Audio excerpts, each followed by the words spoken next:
والعاقبۃ للمتقین والصلاۃ والسلام علی سید الانبیاء والمرسلین اما بعد فاعوذ باللہ من الشیطان الرجیم بفضل بابرکۃ بسم اللہ الرحمن الرحیم۔ میرے پیارے آقا علیہ الصلوۃ والتسلیم کے پیارے دیوانوں اور ہمیں پردے میں رہ کر سننے والی اسلامی ماں بہنوں، توجہ کے ساتھ اول تاخیر تھوڑی دیر کے لیے صبر کرتے ہوئے یہ بیان سن لیجئے۔ انشاءاللہ اللہ نے چاہا تو انشاءاللہ ہماری دنیا بدل جائے گی اور ہم آخرت سنوارنے والے کاموں میں لگ جائے گے۔ سنیں میرے پیارے آقا علیہ الصلوۃ والتسلیم کے پیارے دیوانوں، دو جہاں کے سلطان سرور ذیشان صلی اللہ تعالی علیہ وسلم کا فرمان مغفرت نشان ہے۔ مجھ پر درود پاک پڑھنا پل صراط پر نور ہے۔ جو روز جمعہ یعنی جمعہ کے دن مجھ پر 80 بار درود پاک پڑھے اس کے 80 سال کے گناہ معاف ہو جائیں گے۔ تو درود پاک پڑھ لے صلو علی النبی۔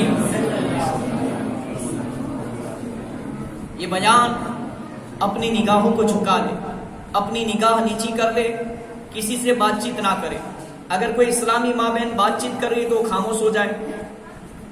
ابھی بچوں کی طرف توجہ نہ دے، بچوں کو ان کے حال پر تھوڑی دیر کے لیے چھوڑ دے، صرف 15 منٹ، زیادہ نہیں۔ اور میرے اسلامی بھائی، میرے نوجوان خاص یہ بیان دل کے کانوں سے سنیں، کاش اللہ کرے دل میں اتر جائے میری بات۔ حضرت سیدنا ابراہیم بن ادہم رحمت اللہ تعالی علیہ بڑے پائے کے بزرگ ہو گئے، اللہ کے ولی ہو گئے۔ کیا فرماتے؟ ان کی خدمت سراپا عظمت میں اللہ کے ولی کے پاس ایک شخص حاضر ہوا اور عرض کی، علی جان مجھ سے بہت گناہ سرزد ہوتے، یعنی میں بہت زیادہ گناہ کرتا ہوں۔ آپ رحمت اللہ تعالی علیہ مجھے گناہوں کا علاج تجویز فرمائیے، یعنی مجھے گناہوں کا علاج بتائیے تاکہ گناہ کی عادت میری چھوٹ جائے۔ وہ کس کے پاس گیا؟ اللہ کے ولی کے پاس۔ ان کا نام کیا تھا؟ حضرت ابراہیم بن ادہم رحمت اللہ علیہ۔ سنے وہ اللہ والے گناہوں کا علاج کیسا بتاتے، آپ کی دنیا بدل جائے گی آپ سنیں گے تو۔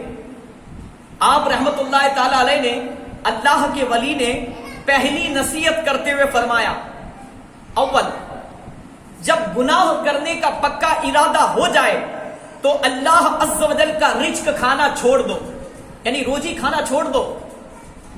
اس شخص نے حیرت سے عرض کیا، علی جان حضرت آپ کیسی نصیحت فرما رہے ہیں؟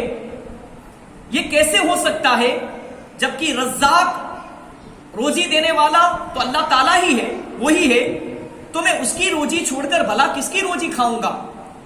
آپ رحمت اللہ تعالی علیہ نے، اللہ کے ولی نے ارشاد فرمایا، دیکھو کتنی بری بات ہے کہ جس پروردگار عز و جل کی روزی کھاؤ اور اسی کی نافرمانی بھی کرتے رہو اور گناہ پر گناہ بھی کرتے رہو۔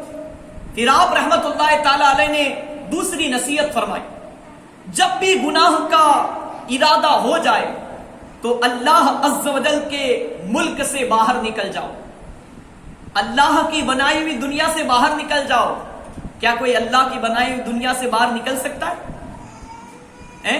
زمین، آسمان، ستارے، چاند، سورج، یہ سب پوری سرشٹی کا سرجنہار، پالنہار، نرنجن نراکار پروردگار خدا ہے۔ کیا فرمایا؟ جب بھی گناہ کا ارادہ ہو جائے تو اللہ کے ملک سے، اللہ کے وطن سے، اللہ کی بنائی ہوئی دنیا سے باہر نکل جاؤ۔ اس نے عرض کی کہ حضور یہ بھی کیسے ہو سکتا ہے؟ تمام مشرق و مغرب، شمال و جنوب، دائیں بائیں، اوپر نیچے، الگرد جدھر میں جاؤں گا اللہ عز و جل کا ہی ملک پاؤں گا۔ اللہ عز و جل کے ملک سے باہر نکلنے کی کوئی صورت ہی نہیں۔ آپ رحمت اللہ تعالی علیہ نے، اللہ کے ولی نے ارشاد فرمایا، دیکھو کتنی بری بات ہے کہ اللہ پاک کے ملک میں بھی رہو اور پھر اس کی نافرمانی بھی کرتے رہو۔ اللہ اکبر۔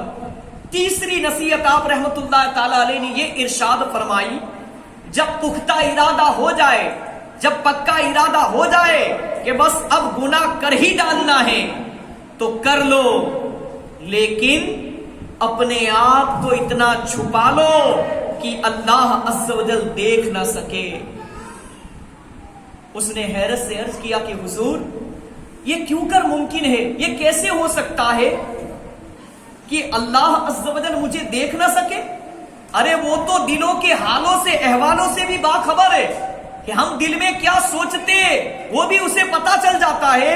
تو آپ رحمت اللہ تعالی علیہ نے ارشاد فرمایا دیکھو کتنی بری بات ہے کہ جب تم اللہ عز و جل کو سمیع و بصیر، سننے اور دیکھنے والا بھی تسلیم کرتے ہو اور یہ بھی یقین کے ساتھ کہہ رہے ہو کہ اللہ عز و جل ہر لمحے مجھے دیکھ رہا ہے، مگر پھر بھی گناہ کیے جا رہے ہو۔ چوتھی نصیحت یہ ارشاد فرمائی کہ جب ملک الموت سیدنا اجرائیل علیہ السلام تمہاری روح قبض کرنے کے لیے تشریف لائے تو ان سے کہہ دینا کہ تھوڑی سی مہلت دے دیجئے کہ میں توبہ کر لوں۔ اس شخص نے عرض کی کہ حضور میری کیا اوقات اور میری سنے کون، موت کا وقت مقرر ہے اور مجھے ایک لمحہ بھی مہلت نہیں مل سکے گی، فوراً میرا وقت پورا ہو جائے گا، موت کا فرشتہ میرے سامنے آ کر جب کھڑا ہو جائے گا میری روح فوراً قبض کر لی جائے گی، مجھے نہ توبہ کرنے کا وقت دیا جائے گا، نہ مجھے صلاۃ التوبہ پڑھنے کا وقت دیا جائے گا 2 رکعت نفل، اور نہ مجھے سبحان اللہ کہنے کی مہلت دی جائے گی۔ آپ رحمت اللہ تعالی علیہ نے فرمایا جب تم یہ جانتے ہو کہ میں بے اختیار ہوں اور توبہ کی مہلت حاصل نہیں کر سکتا، تو جو فی الحال جو وقت تمہارے پاس ہے، جو وقت تمہارے پاس ہے اسی کو غنیمت جانتے ہوئے ملک الموت سیدنا اسرائیل علیہ السلام کی تشریف آوری سے پہلے توبہ کیوں نہیں کر لیتے؟ پھر آپ رحمت اللہ تعالی علیہ نے، اللہ کے ولی نے 5ویں نصیحت یہ فرمائی کہ جب تمہاری موت واقع ہو جائے، جب تم مر جاؤ اور قبر میں منکر نکیر 2 فرشتے جب قبر میں دیواروں کو چیرتے ہوئے تشریف لے آئے تو ان کو قبر سے ہٹا دینا، کہہ دینا کہ چلے جاؤ۔ اس نے عرض کی کہ عالی چاہیے آپ کیا فرما رہے ہیں، میں انہیں ان فرشتوں کو کیسے قبر سے ہٹا سکوں گا کہ اب چلے جاؤ، مجھ میں اتنی طاقت کہاں؟ آپ رحمت اللہ تعالی علیہ نے ارشاد فرمایا جب تم نکیرین کو، فرشتے جو سوال جواب کریں گے ان کو ہٹا نہیں سکتے تو ان کے سوالات کے جوابات دینے کی تیاری ابھی سے شروع کیوں نہیں کر دیتے؟ سبحان اللہ۔ چھٹی اور آخری نصیحت آپ رحمت اللہ تعالی علیہ حضرت سیدنا ابراہیم بن ادہم رحمت اللہ علیہ اللہ کے ولی نے یہ ارشاد فرمائی، دل کے کانوں سے سنیں، اگر قیامت کے دن تمہیں جہنم کا حکم سنایا جائے تو کہہ دینا کہ میں نہیں جاتا۔ اس نے عرض کی کہ حضور وہاں تو گھسیٹ کر دوزخ میں ڈال دیا جائے گا۔ تو آپ رحمت اللہ تعالی علیہ نے ارشاد فرمایا جب تمہارا یہ حال ہے کہ تم اللہ عز و جل کی روزی کھانے سے بھی باز نہیں آ سکتے، اس کے ملک سے باہر بھی نہیں نکل سکتے، اس سے نظر بھی نہیں بچا سکتے، منکر نکیر کو بھی نہیں ہٹا سکتے، اور جہنم کے عذاب کا اگر حکم ہو جائے تو اسے بھی نہیں ٹال سکتے، تو پھر گناہ کرنا ہی چھوڑ دو تاکہ تمام مصائب سے محفوظ رہ سکو۔ اللہ اس شخص پر سیدنا ابراہیم بن ادہم اللہ کے ولی کے یہ تجویز کرتا گناہوں کے علاج کے ان 6 نصیحت آموز مدنی پھولوں کی خوشبوؤں نے بہت اثر کیا۔ وہ جاروں کی طرح رونے لگا اور اسی وقت اس نے اپنے تمام گناہوں سے سچی توبہ کر لی اور مرتے دم تک توبہ پر قائم رہا، یعنی اس کے بعد اس نے کوئی گناہ نہیں کیا جب تک اس کی موت نہیں آئی۔ تو یہ کہتے ہیں نگاہ ولی میں وہ تاثیر دیکھی، بدلتی ہزاروں کی تقدیر دیکھی۔ جب بھی کسی اللہ والے کی نظر پڑ جاتی ہے نا تو وہ اللہ والے ہمیں گناہوں سے بچانے کے لیے علاج بتاتے، ہمارے پیر و مرشد ہمیں سمجھاتے، جب مرید بناتے تو ہمیں کہتے کہ نماز کی پابندی کروں گا، گناہ سے بچوں گا، ماں باپ کی خدمت کروں گا، لوگوں کا دل نہیں دکھاؤں گا، گالی گلوچ نہیں کروں گا، فلمیں ڈرامے نہیں دیکھوں گا، گانے باجے نہیں سنوں گا، جوا اور شراب سے دور رہوں گا، نفرت کروں گا، گناہوں کے اڈوں پر نہیں جاؤں گا بلکہ مسجدوں کو آباد کروں گا، اللہ کے رسول صلی اللہ علیہ وسلم کا گھر مدرسہ، اس مدرسے کو آباد کروں گا۔ واقعی میں جس کے دل میں موت کا خوف آ جائے، خدا کا خوف بس جائے، قبر و آخرت کا خوف بن جائے، مگر افسوس ہمارے دل میں تو کہتے ہیں کہ ہمارا ایک روٹین بن چکا ہے۔ دنیا کی صبح اٹھے، رات ہوئی، ابھی فاتحہ ہوگی، صلاۃ و سلام نیاز کھا کر سو جائیں گے اور ہماری صبح 9 یا 10 بجے ہوگی، فجر کی نماز ہماری بستر میں چلی جائے گی۔ حالانکہ نماز میرے نبی کی آنکھوں کی ٹھنڈک ہے۔ ارے نماز اندھیری قبر کا چراغ ہے، نماز عذاب قبر سے بچاتی ہے، نماز جنت کی چابی ہے۔ اگر ایک گھر کا دروازے کا لوک کی چابی گم ہو جائے تو دوسری چابی بنا سکتے، تالا توڑ سکتے۔ ارے جنت کی دوسری چابی کہاں سے بناؤ گے آپ؟ جنت کا تالا کیسے توڑ پاؤ گے؟ نفسی نفسی کا عالم ہوگا۔ میرے پیارے آقا کے پیارے دیوانوں، تو کیا ہی اچھا ابھی سے اگر نماز کی پابندی کر لے، ابھی سے نمازی بن جائے، اور آپ دیکھ لے، ہمارے پیر و مرشد کو دیکھ لے، جتنے بھی آپ جن سن سے مرید ہیں، آپ اپنے پیر کو دیکھ لیں۔ کیا آپ کے پیر نے کبھی نماز چھوڑی؟ کیا آپ کے پیر نے کبھی رمضان کا روزہ چھوڑا؟ انہوں نے غریبوں کی مدد کی، زکات دی، انہوں نے حج کیا۔ میرے پیارے آقا کے پیارے دیوانوں، ہم نے جن کے ہاتھ پر ہاتھ دیا ہے، جن کے مرید بنے نے، انشاءاللہ وہ ہمیں جنت میں لے جائے گے ضرور، مگر شرط یہ کہ دنیا میں کوئی چوری کرتا ہے، کوئی ڈاکہ ڈالتا ہے، کوئی ریپ کرتا ہے، کوئی شراب پیتا ہے، جوا کھیلتا ہے، تو پولیس اٹھا کر لے جاتی اور جیل کی سلاخوں کے پیچھے ڈال دیتی، اور اگر اس نے خون کیا ہوتا ہے تو شاید ہو سکتا ہے کہ اسے عمر قید ہو یا پھانسی کی سزا ہوتی ہے، بعد میں وہ چھوٹ جاتا ہے، اس کی سزا پوری ہوتی ہے۔ مگر کسی نے کوئی بڑا مجرم ہوتا ہے، جس نے ایسا گناہ کیا ہوتا ہے جو معافی کے لائق، معافی کے قابل نہیں ہوتا، تو بس اس کو سزائے موت، پھانسی کی سزا دی جاتی، کالے پانی کی سزا دی جاتی۔ اسی طرح سے ہم سنی صحیح العقیدہ مسلمان ہیں، ہم عاشق رسول ہیں، ہم غوث پاک سے، غریب نواز سے محبت کرتے، پیر پڑیل شاہ رحمت اللہ علیہ، فیض محمودی اور اکبری سے، جتنے بھی اللہ کے ولی، ہم سب سے محبت کرتے، مگر محبت کی کچھ دلیل تو ہونی چاہیے۔ ان کے پاس دلیل تھی، ان کے پاس تہجد تھی، اشراق تھی، چاشت تھی، اوابین تھی، راتوں کو پوری رات میں 2 رکعت میں قرآن پڑھ لیا کرتے تھے، مگر افسوس کہ ہم دن میں 5 وقت کی نماز نہیں پڑھ پاتے۔ میرے پیارے آقا کے پیارے دیوانوں، اللہ کے ولیوں نے ہمیں اہدنا الصراط المستقیم کا راستہ دکھایا، سیدھا راستہ دکھایا، تو ہمیں ادھر ادھر نہیں جانا۔ آپ یہ کیوں سوچ رہے ہو کہ اگر میں یوں سمجھ لو حرام روزی کمانا چھوڑ دوں گا، جوا کھیلنا چھوڑ دوں گا، شراب بیچنا، تو میرا گھر کیسے چلے گا؟ میرے بیوی بچے کھائیں گے کیا، پیئیں گے کیا؟ میں میرا قرضہ کیسے بھروں گا؟ بینک کا ہفتہ، بینک کی لون کیسے بھروں گا میں؟ یہ مت سوچے، بلکہ آپ اپنے گھر والے کو آگ کھلا رہے، آگ، جہنم کی آگ کھلا رہے ہو۔ میں کہتا ہوں حلال اور محنت مزدوری کا 50 روپیہ کافی ہے۔ اے میری اسلامی ماں بہنوں، کان کھول کر سن لو، اپنے بیٹے کو، اپنے شوہر کو بول دو کہ آپ حلال کی محنت مزدوری کی چٹنی روٹی کھلاؤ گے نا تو ہمیں منظور ہے، مگر حرام روزی کی ہمیں بریانی نہیں کھانی، حرام روزی کے چکن دانے نہیں کھانے، ہاں حرام روزی کی ہمیں حلیم نہیں کھانی، کھچڑا نہیں کھانا، بلکہ حلال روزی کی انشاءاللہ اگر سوکھی روٹی بھی کھلاؤ گے تو ہمیں منظور ہے۔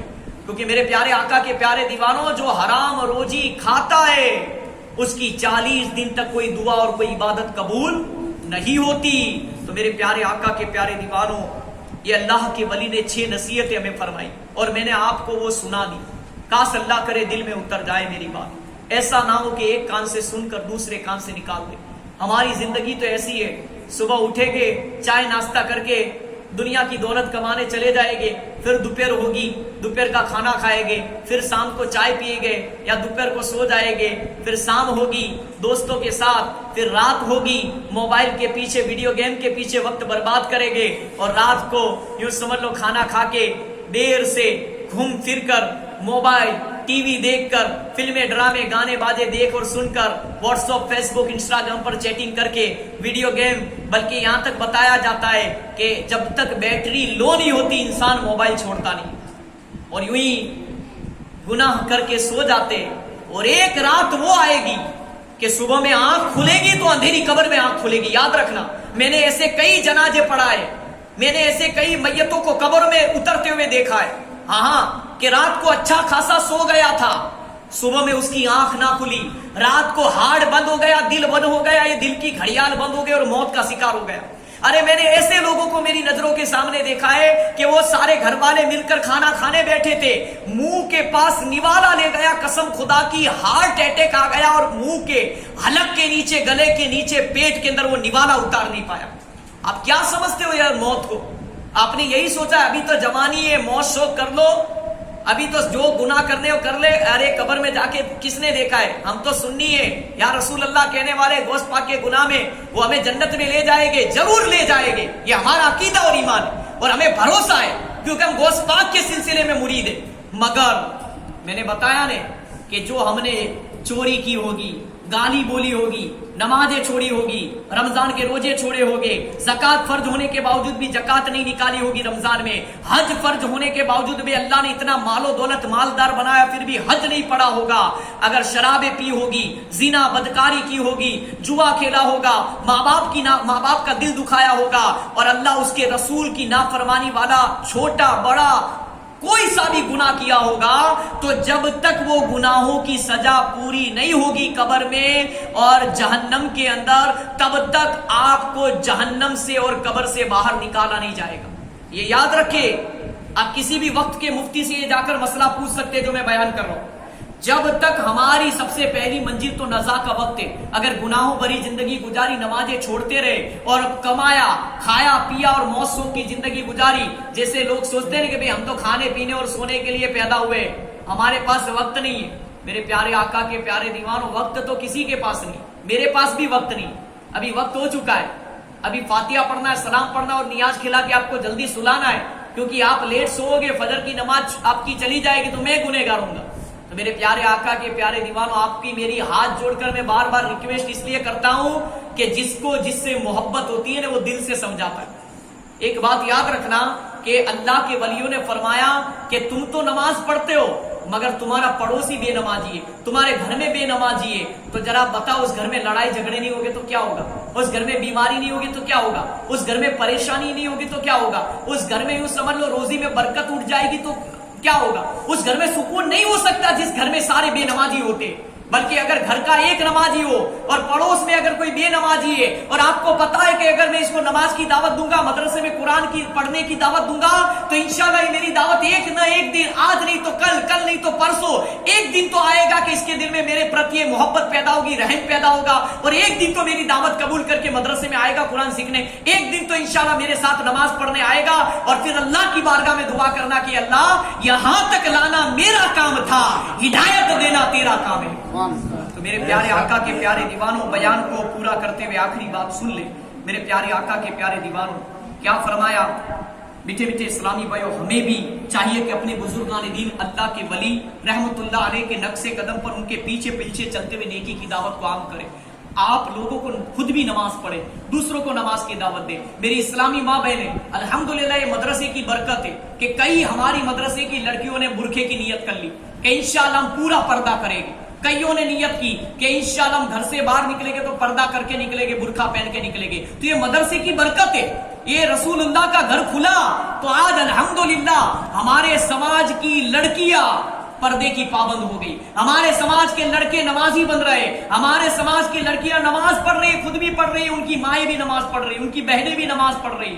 تو میں تو یہی کہتا ہوں کہ رسول اللہ کا گھر یہ دین اسلام پھیلانے کا بہترین ذریعہ ہے، اور اگر رسول اللہ کا گھر آباد ہوا تو اللہ پورے محلے کو آباد کر دے گا، اللہ پورے محلے سے لڑائی جھگڑے، بیماریاں اور پریشانیاں، تکلیفیں دور کر دے گا، اور انشاءاللہ پورے محلے پر اللہ کی رحمت برسے گی۔ میرے پیارے آقا کے پیارے دیوانوں، آپ سے میری دعوت دیتا رہو کہ نیکی کی دعوت کی برکت سے وہ اسلامی بھائی جو نمازوں، مسجدوں، نیکی اور سنتوں سے دور ہے، ان کو نیکی کی دعوت پیش کرتے ہوئے نمازیں پڑھنے، مسجدوں کو آباد کرنے اور سنت اور نیکیوں کو اختیار کرنے کا ذہن دے۔ ہاں میرے پیارے آقا کے پیارے دیوانوں، سرکار مدینہ صلی اللہ علیہ وسلم کا فرمان عبرت نشان ہے۔ اللہ پاک نے حضرت جبرائیل علیہ السلام کو حکم فرمایا، دھیان سے سننا، فلاں شہر کو اس کے رہنے والوں کے ساتھ زیر و زبر کر دو۔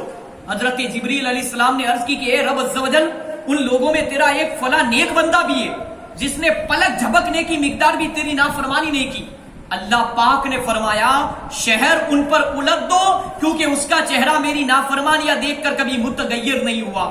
اس حدیث شریف سے واضح ہوتا ہے کہ جہاں اعمال صالحہ نیک عمل سے تعلق اور برائیوں سے اجتناب ضروری ہے، وہاں دین و ملت کے خلاف سازشوں اور مسلمانوں پر ظلم و ستم نیز معاشرتی بگاڑ کی وجہ سے پریشان ہونا بھی ایمان کا تقاضا ہے۔ جو لوگ اللہ تعالیٰ کی رضا جوئی کی خاطر معاشرتی برائیوں کے ازالے کے لیے کوشاں نہیں رہتے اور عدم طاقت کی صورت میں اس پر پریشان بھی نہیں ہوتے، ان کا تقویٰ کس کام کا؟ لہذا اپنی اصلاح اور عبادت خداوندی میں مشغولیت کے ساتھ ساتھ ملک و ملت اور مسلمانان عالم کی جبو حالی کے خاتمے اور معاشرے کو غیر شرعی حرکتوں سکنات سے پاک کرنے کے لیے کوشاں رہنا ہم سب کی ذمہ داری ہے۔ تو میرے پیارے آقا کے پیارے دیوانوں، نیکی کی دعوت کو عام کرے، خود کی اصلاح کرے، ساری دنیا کے لوگوں کی اصلاح کی کوشش کرے۔ اور کیا فرمایا میرے پیارے آقا علیہ الصلوۃ والتسلیم کے پیارے دیوانوں، سرکار مدینہ صلی اللہ علیہ وسلم نے فرمایا، حضرت سیدنا ابن عباس رضی اللہ تعالیٰ عنہ سے روایت ہے کہ نبی کریم صلی اللہ علیہ وسلم نے فرمایا جب تم جنت کی کیاریوں سے گزرا کرو تو اس میں سے کچھ پھول چون لیا کرو۔ صحابہ اکرام علیہ رضوان نے عرض کیا یا رسول اللہ صلی اللہ علیہ وسلم جنت کی کیاریاں کون سی ہے؟ فرمایا علم کی محفلیں۔ تو انشاءاللہ ایسی علم کی محفلیں ہر چھٹی ہماری غریب نواز کی یہاں پر مدرسے میں منائی جاتی ہے۔ میں آپ سب کو دعوت دوں گا انشاءاللہ نصیحت کی بات سننے کے لیے، چاہے بڑی نیاز ہو چھوٹی نیاز ہو، آپ سب ہماری دعوت پر لبیک کہہ کر ضرور مدرسے کو آباد کریں۔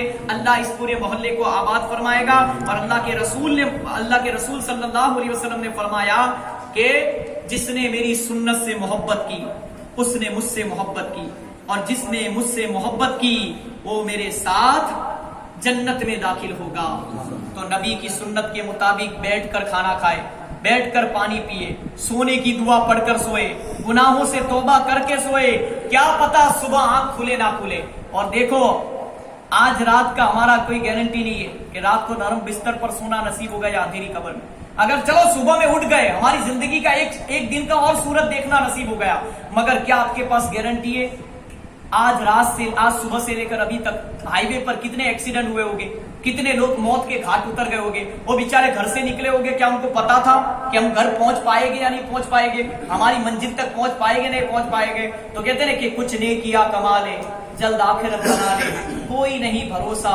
اے بھائی زندگی کا اللہ کریم کی بارگاہ میں دعا ہے اللہ تعالیٰ مجھے آپ کو ہم سب کو کہنے سننے سے زیادہ ان ساری باتوں پر عمل کرنے کی توفیق عطا فرمائے، بیان کی غلطیاں اور تمام گناہ معاف فرمائے، گناہوں سے سچی توبہ کرنے کی توفیق عطا فرمائے، ہمارے اس مدرسے کو آباد فرمائے، اور ہمارے یہاں پر اس محفل میں حضور پاک صلی اللہ علیہ وسلم کی اس میلاد شریف کی محفل میں آنے والوں کی تمام کی پریشانیاں تکلیفیں مصیبتیں دور فرمائے، اور تمام کی مرادوں کو پوری فرمائے، تمام کی نیک اور جائز دعائیں قبول فرمائے۔